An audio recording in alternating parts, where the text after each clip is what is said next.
All right, it says I'm live, so hopefully that's true. Welcome. I'm going to go. This is a bit of a test. I obviously don't normally do live videos, so for me, this is kind of a new experience. I've been doing some Facebook Lives just on my own personal channel, and they've been really fun. So I wanted to do this one. So this is going to be a test, and I have multiple screens going on here. I have camera, screen, other stuff going on. So I'm going to try to pay attention if anybody actually is watching this with me or has questions or whatever. I'll do my best to try to pay attention and answer them, but I am a going live noob, so I'm probably going to jack it up like I do most things. But this is really about something that has come up a bunch just in my own comment sections, and I see it in other comment sections, just sort of the occasional accusation that, I'm being bought off by whatever guitar manufacturer that I'm reviewing. And I can't say that I don't totally get that. But what I want to do today is sort of walk through how do review channels work? What is kind of the business model around review channels? And then sort of give you kind of hopefully a useful guide on how to approach a review channel so that you get the most out of it in a way that makes the most sense for you. Because I think what we'll find out is that they're not all the same. They're not all useful for everybody. And it's impossible. So I just want to walk kind of through how a review channel works and a little bit of my backstory. I work in advertising. So that's kind of part of the reason that I do this, because I've worked with a lot of influencers, social media influencers, that kind of stuff on campaigns. And so I know the things that brands ask creators to do. And sometimes it's definitely not in the best interest of their audience. Thankfully, most creators push back and say, no, I'm not going to sort of betray the people who give me their time and attention like that. So, and I've never worked with any guitar channels ever. And this is absolutely, I want to make this super clear. This is not an accusation against other guitar channels, anything like that. This is just my personal experience with this whole thing, and some of the questions that I get around how does this work? Can we really trust you, or can you trust anybody on YouTube? So that's what I'm going to talk about today. So what I want to do first is kind of walk through the pros and cons of a review channel. And this is the second or third review channel I've done. I've sort of lost count because I'm old and I forget things. But I've done bikes, I've done MMA gear, and then this is a guitar channel, obviously. And my experiences with each one was radically different. So I started with an MMA review channel. This is back in 2013. Got super popular, completely kind of blew up. And I ended up selling it to a company and then doing reviews under sort of their rebranded channel, which was awesome, super fun to do. The bike one was very short-lived, and it was strictly kind of a company wanted to hire me to do it. And I've always been really upfront about this, by the way. There's no shadiness going on. And then this one, honestly, I was just kind of bored. I love guitars. I love the fact that they exist. I think it's the greatest thing, the greatest invention of all time. And I just love them so much. I'm not good at guitar. I don't care. I just love talking about them and seeing them and looking at them. And trying to make something that's entertaining around them in a way that is a little different, because I'm not, like I said, I'm not a good guitar player. So that's not the value I bring to a YouTube guitar channel. I try to bring the guitar to life, through skits or whatever, if you've seen any of the videos that I've done, or, that kind of thing. So that's sort of my approach to it. But in terms of what are the pros and cons of paying attention to a YouTube reviewer on anything, not just guitars, but anything? Some of the pros, I just made a list, so if it looks like I'm reading, it's because I am. The biggest one probably is that you get to experience things in a way that you probably couldn't in a lot of other circumstances, whether you don't live near a guitar store, whether you can't afford to try out guitars, whether, you just don't do that stuff, or you like guitars, you're not so interested in buying a bunch of them, but you're like me and you just love guitars and you want to just be exposed to as many of them as you possibly can. That's a real thing. That's really valuable to be able to see something in action and to hear it, and to I know when I provide shots of a guitar, I I do a lot of close-ups and detail shots and that whole thing. I try to bring it to life as much as I possibly can. And I think that that's a super valuable thing for any reviewer to do, and for any viewer to get, is just to be able to experience an instrument in a way that you probably wouldn't otherwise. Another major pro is that it's just fun. Like, I don't want to own a ton of guitars.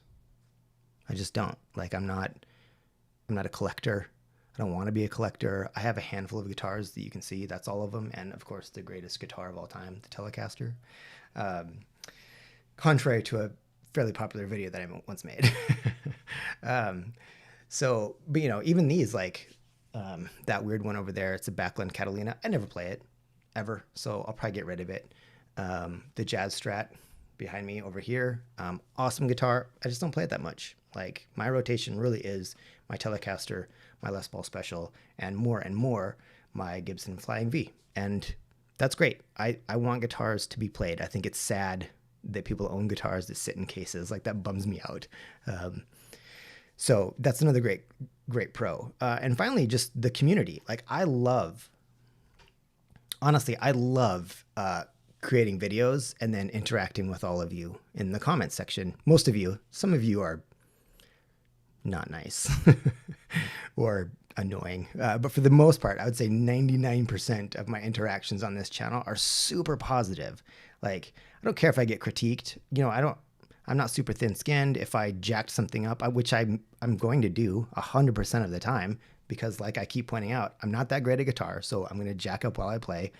And I don't know how to do everything, so I'm going to screw up other ways, but it's just fun. And the feedback from people has been super, like, really positive, which I incredibly appreciate. And I love that about YouTube, just the chance that, like, because I grew up before the internet was like a thing, because I'm old, the internet to me still feels kind of like magic. Like, the idea that I can make a video about something that I just really enjoy, put it on the interwebs, and then thousands of strangers all over the country and the world can interact with that thing. Like, that is science fiction that we're living in. And I love that process. So for everyone that's ever watched even a second, and whether you've left me a positive comment or a negative one, I just want to say thank you so much, because I really appreciate the community. So the real main pros of a review channel are experiencing something that you wouldn't otherwise get to, community, and of course, just good entertainment and time wasting, because we all need to escape our lives a lot, especially lately. But what are the cons? Like, what are the negative aspects? And I'm going to get into the business model of a review channel here in a second. It's hard to lie about a guitar review. So this is super interesting, actually. This is something I'm going to talk about. StuRat5150. That's an awesome name. He says, I'm going to go with a he. Sorry if I've misgendered you. I'm going to go to prison. It's hard to lie about a guitar review. It is usually obvious if someone really likes a guitar. That's kind of one of the things that I run into that I find is kind of a problem or a weakness. I have never once in my life played a guitar that I didn't like. And that's just a fact. Why? Because I love the fact that guitars exist. I think they're the coolest thing ever. There are definitely guitars that I've liked more than others. There are some guitars, like, again, that Backlund Catalina, awesome guitar. Looks amazing. I think it's cool. I just don't care about it. You know what I mean? I'm just like, whatever. But I don't dislike it. If I had to go, like, should somebody buy this guitar or not? Who cares? I never try to tell somebody what to buy or what not to buy, ever, because I think that's not my place at all, and I can't tell you what to get. But for me, I think it's really hard to sometimes be objective. You know what I mean? Which one can't you sell? I'll tell you which one. I'm just joking. And a lot of times, which I'm going to get into here in the cons section, in terms of a review channel, why is it that people are so pumped about the guitars all the time? Well, one is we probably genuinely love guitars. Two, I've never made a video about a guitar that I didn't like, because making a video is a ton of work. It's one of the reasons that I've really struggled to make a video on the Jazz Strat. It's a beautiful guitar, amazing instrument. The craftsmanship is incredible. I just don't get on with it that much. And so for me, the idea of pouring 50 to 80 hours into creating a video about something, I just kind of go, that's not very motivating, and I don't have a lot of time anyway, so I'm not going to do it. So it's sort of the lie of omission more than, I'm going to make this video and really trash on a guitar. It's just a lot of work. So a lot of times, I know for a fact myself, and I know other review channels, not guitar ones, obviously, but other review channels, that if they get something and they just really don't like it, they just send it back to the company and say, here's my, like I do that, I've done this. Here's my feedback. I don't like the product. I think it's got potential, so I'm not going to make a video where I trash this thing because it needs a lot of work, but here you go. And no one ever sees that video, ever. So that goes on for sure. And I don't think it's deceptive. I don't think it's some shady, weird thing. I just think that there is, in terms of cons of a review channel, there is, I don't want to use the word pressure, but there is incentive to be positive about things. I mean, think about it. If I have to write to a company and say, hey, will you send me a guitar? Which I do from time to time. And I always say, I'm not trying to get a free guitar. I will send it back to you when I'm done with it. I don't want it. Don't give me something for free. That's not what I'm asking. I just want to try it. If they go look at your channel and it's you just being a dick about all kinds of stuff, do you think they're going to send you one? No. So there is some incentive to be more positive than you might otherwise be about certain things. And that's just a reality. Another con is that this is the flip side. There is incentive to cause drama. So not so much with guitar reviews, but guitar-based channels. You'll see people will make dozens of videos about, Mark Agnesi or Rob Chapman or the latest drama or whatever, because it gets clicks and it gets eyeballs. There is an incentive to cause drama, which is really disappointing because I think there's enough of that in the guitar forums and chats and things like that. I think it should stay more positive than it usually does. So those, to me, are kind of the pros and cons of listening to one. And there's one final con that I think is really, really big. And that is, unless the reviewer's wants and needs of an instrument are identical to yours, their views on that instrument are irrelevant. And that's why I don't tell people what to buy or what not to buy, because I don't gig. I don't play live. I'm not a session musician. I don't hang out with friends and play. I sit in this room by myself and play guitar because the sound makes me happy and I don't throw myself into traffic. You know what I mean? Like that's why I play guitar. So if that's not you, my wants and needs out of an instrument aren't going to match yours. So why would it make sense for me to go like, nah, I don't like this guitar, don't buy it. Like that to me, I think is kind of crazy. So I don't do it. The end. So when it comes to the business model of review channels or any YouTube channel, really, but here's kind of how they work. There's the most common one, which is ad revenue. That's what people think of when they, you get rich, making YouTube videos. And some people do. Most people certainly don't. Like, I'll show you mine right now, actually. Hold on. You don't need to see two of me. Rich, but here's my channel. Making YouTube videos. So this is in 2020. I've made a whopping $84.39. Hold on. I'm going to retire. Now, you would go like, wait, you have 236,000 views. How do you make $85? So usually, this is a very rough estimate. You can usually guess people make, you would go like, wait, dollars for every 1,000 views. Some make way more than that, some make a lot less. So even if I was making on the low end, that's $2, you'd be like, wait, shouldn't you guess like $500? Problem is that my channel didn't get monetized until like all of these views happened. So I got monetized like right here. $2, you'd be like, wait, I haven't even made any like big hits. Problem with my channel is that my channel didn't get monetized. That's why. So ad revenue is one way. Another way is affiliate sales. So if I review something and post a link and you go buy it on Amazon or whatever, people get a cut. I really don't do that very often. I did that for the Amplitude one that I use, and the commission is a whopping 5%. So if you go watch my video, click over to Amplitude and spend $50, I get $2.50. So again, I'm not going to retire on that or even really count it as income. It's just a handful of dollars. So ad revenue, affiliate sales, merchandise and courses. People, sell t-shirts. They sell access to their, guitar courses, that kind of thing. That's an amazing way to make money because you get all of the profit. I highly recommend that if you're looking at starting a YouTube channel. Another way that I don't totally count, but people will, is free stuff. So if someone were to say, send me a free guitar and then say, hey, will you make a video? I don't totally count that. I think it should be disclosed in the video. I think all reviewers should always say, I got this for free. I bought this. I got this, but I'm sending it back. I got this for free and they're paying me. I really think more people should say the arrangement behind that stuff, because I think that's only good for the viewer. Let me get back here really quick. Hold on, I'm just going to make sure I'm not missing comments, because this is the only thing that I really care about. An Eastman T. Okay, so Stu Rat says he bought an Eastman T486. Oh, man. Eastman, I think that would be a guitar I would want next. Like, they make amazing instruments, and I have played one. I did get to pick one up, and it was real nice. Eastmans are awesome.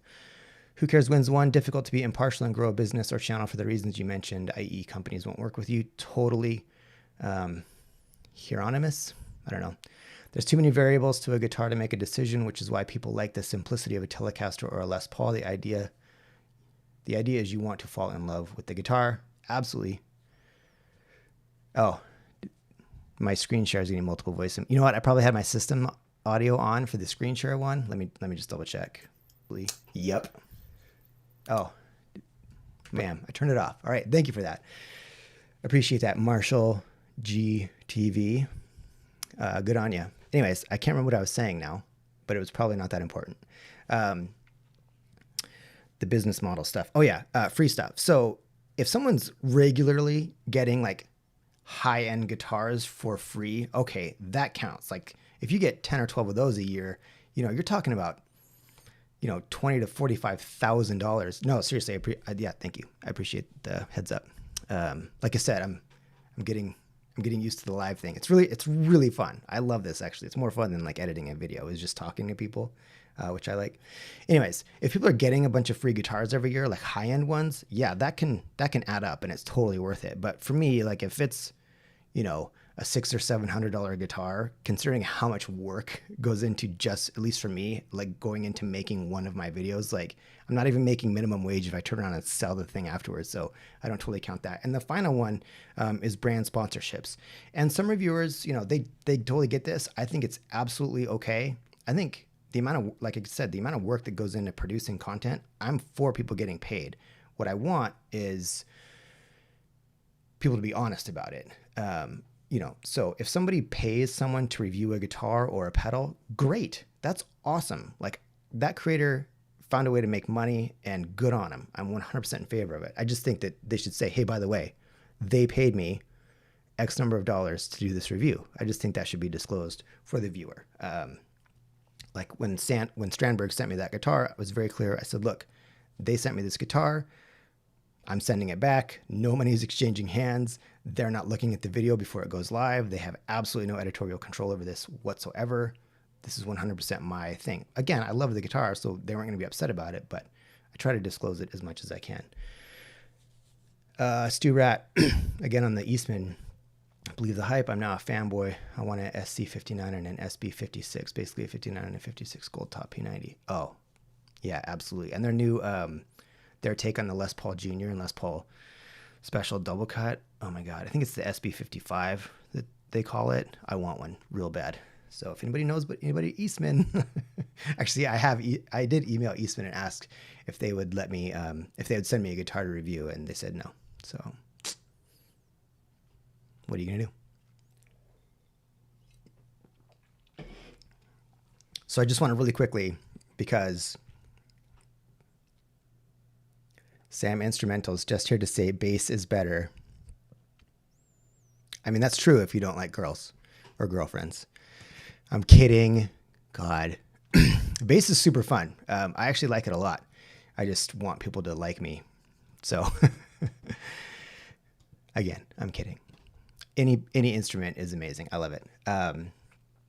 So yeah, I think we covered all the stuff, the pros and cons of listening to a reviewer, why you should, not just buy anything anybody says, including myself. And then, the business model of how these channels work, I think is really important for people to know.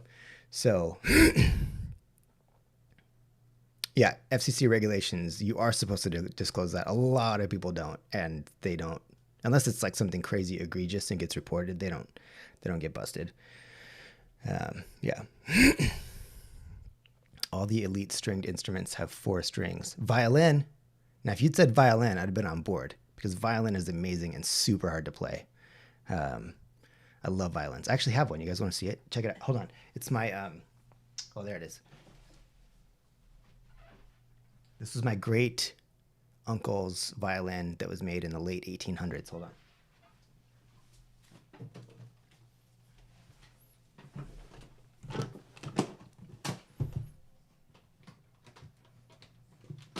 This is probably a giant buzzkill on a guitar review channel, but whatever. The case is super hard to open. There we go. Look at that. Look at the flame on that old girl. Yeah. Anyways, I can't play this, but I'm super pumped that I own it. And I played violin for a little bit in college, but I couldn't play it now. But man, it's gorgeous. So yeah, these 4 stringed instruments, I'm on board. I love these. I'm gonna put this right there. Be careful. Is there anyone in particular that I listen to for their gear reviews?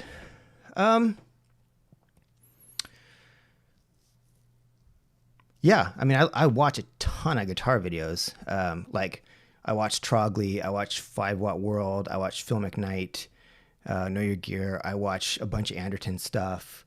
I watch Chris Buck. I watch Tim Pierce. I'm going to miss a bunch of people that I watched because I really like them. But yeah, I watch a ton of guitar channels. So if I had unlimited funds, what guitar would I get next? You know what? That's a good question, because I've actually been looking. I've been like, what guitar would I get next? And I really feel like I'm missing out on the Strat boat. I mean, if I had unlimited funds, like I'd probably buy like, a 1950 Telecaster or a 54 Strat or a 59 Burst or something like that, because, the usual. If I had unlimited fun, like a new guitar though, Music Man makes incredible stuff. I love the St. Vincent. They make a BFR Valentine that is out of this world. It's like a Burst, incredibly gorgeous. It's like $200, something like that. I love those. I really want a Gibson Firebird. They're not like wildly expensive, but I love Firebirds. So something like that. Honestly, any guitar that I could get, I would be pumped about it. So yeah. Okay. Is there anything else that I wanted to check? No, not really. Although I will say this, I think it's perfectly reasonable to ask any reviewer of any industry on YouTube whatsoever. I think it's 100% okay to ask them, hey, what's the deal with this? Like, what's your relationship? Did you get paid for that? Did you not get paid? Like, what is that? Like, when people ask me that, I just go, no, I didn't. People accuse me of being in Gibson's pocket when I made my Les Paul Special video, which was nuts. And then, I made my video on my Flying V, and it was a little harsh, which bummed me out, because I was like, man, I love Gibson. I love the people at Gibson. I don't want to get on YouTube and be like, man, this guitar had some problems. Like when I was saying how, the wiring was a rat's nest and it came with a broken pick guard and they're the worst tuners I've ever played in my life. Like I was like, oh, I didn't want to say it because I love Gibson. Hieronymus, have I ever built a guitar? Yeah. This one. The greatest guitar of all time, the Fender Telecaster. My parts caster version of it. I have a video about how I made this, actually. How dare you for not knowing that, by the way. But yeah, I built this one. I built this to commemorate the birth of my daughter. It has her name and birthday and whatnot on the back. Love this guitar. Could not be more pleased with how it turned out. It is my number one for sure.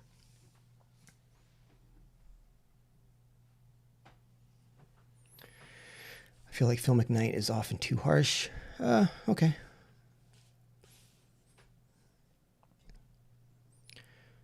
All right, guys. I'm gonna give it a second because there's like a 20-second delay on this stem. Why not build a strat?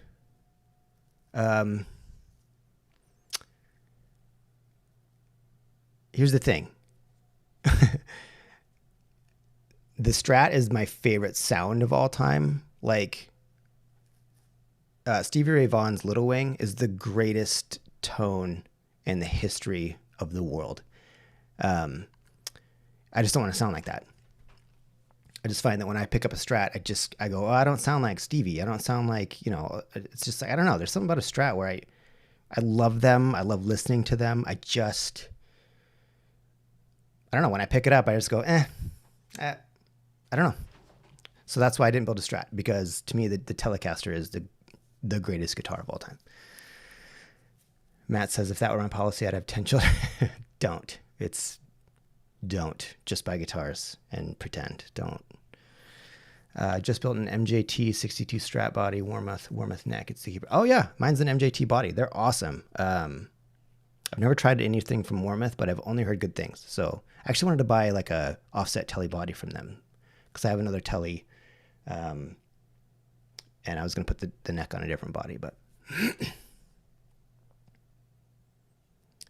oh, made in Japan Squire Strat. Yeah, honestly, Squire is like, they make some great stuff. You can definitely, anything made in Japan, I've had really positive encounters with. So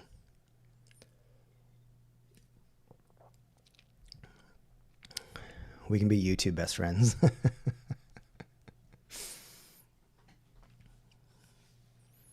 Scott says, nice job on that Telly. Thank you. It was, now that I did it, I would totally do it again. Building a guitar when you're not like a real handy person or whatever. For me, the first time, the wiring drove me freaking crazy. Soldering stuff, I was ready to just like burn the house down and leave. But now that it's done, I would totally do it again. And having something that you made is the best. So love it. Daphne Blue over Shell Pink Relic. Pff, fraud. I'm kidding. I love relics. Yeah, good on you. All right. Thanks, everybody. I appreciate it. I'm going to do more of these. So if there's stuff that you want to know, or have I ever tried a Les Paul Lite? I don't know what that is. So no. If there's stuff you want me to cover or guitars that you want me to get, I'm more than happy to try. I think I'll still make a video on the Jazz Strat at some point, and then I have some other stuff in the works. And I kind of want to start doing a regular sort of guitar show where like I have people on, I cover guitar news, I do that stuff. I haven't totally figured out the format for it, but it's something that I'm really intrigued with. So as always, the only way this works is because other people watch me sound like an idiot. So I appreciate it. But by always, tell me some good stuff, and I will try to make it happen as best I can. As always, I appreciate all of you very much for watching, and we'll see you soon. All right. Laters, everybody. Go play guitar.